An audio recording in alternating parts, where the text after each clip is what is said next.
Israel के हमलों से गाजा बुरी तरह तबाह और बर्बाद हो रहा है।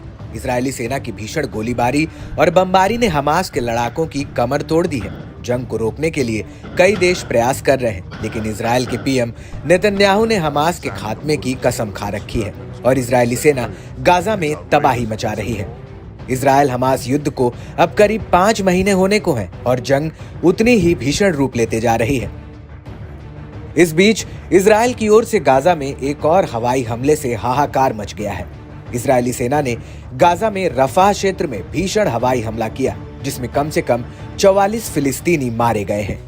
इस बात को जानकर आप सिहर उठेंगे कि मरने वालों में 1/3 संख्या बच्चों की है। एक रिपोर्ट के मुताबिक रफाह क्षेत्र में घरों पर 3 हवाई हमले किए गए थे, जिसमें आम नागरिकों और मासूम बच्चों के मारे जाने की खबर सामने आई।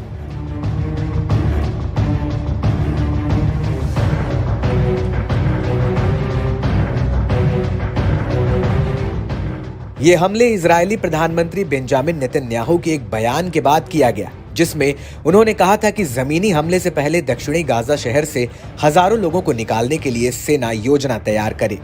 वहीं अब इस मामले को लेकर सऊदी अरब ने इजरायल पर निशाना साधा है कि रफाह उन हजारों नागरिकों के लिए अंतिम आश्रय है जिन्हें क्रूर इजरायली आक्रमण ने भागने के लिए मजबूर किया है।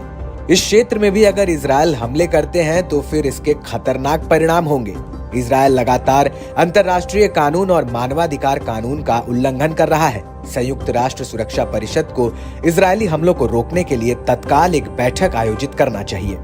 वहीं सऊदी अरब के सुर में सुर मिलाते हुए मिस्र के विदेश मंत्री समेह शौकरी ने भी इजरायल को चेतावनी दी है। उन्होंने कहा कि रफाह पर किसी भी तरह के जमीनी हमले के विनाशकारी परिणाम होंगे। बता दें कि गाजा पर हो रहे लगातार हमलों से वहां के 23 लाख लोगों में से आधे से अधिक रफाह की ओर चले गए हैं, लेकिन इजरायल दावा करता है कि मिस्र की सीमा से लगा रफाह गाजा में हमास आतंकवादी समूह का आखिरी बचा हुआ गढ़ है। इसके उलट मिस्र आरोप लगाता है कि इजरायल का लक्ष्य फिलिस्तीनियों को उनके इलाके से बाहर निकालना है। आपको बता दें कि 7 अक्टूबर 2023 को शुरू हुई इस लड़ाई में अब तक 28,000 से ज्यादा लोगों की बलि चढ़ गई है। गाजा में 23 लाख लोगों में 85% से अधिक बेघर हो गए हैं, जबकि तकरीबन 70,000 से ज्यादा लोग घायल हो गए हैं। गाजा की 1/4 आबादी खाने पीने की गंभीर समस्या से गुजर रही है। इजरायली हमलों में हमास को भी भारी नुकसान हुआ है और उसके लड़ाके मारे भी जा रहे हैं।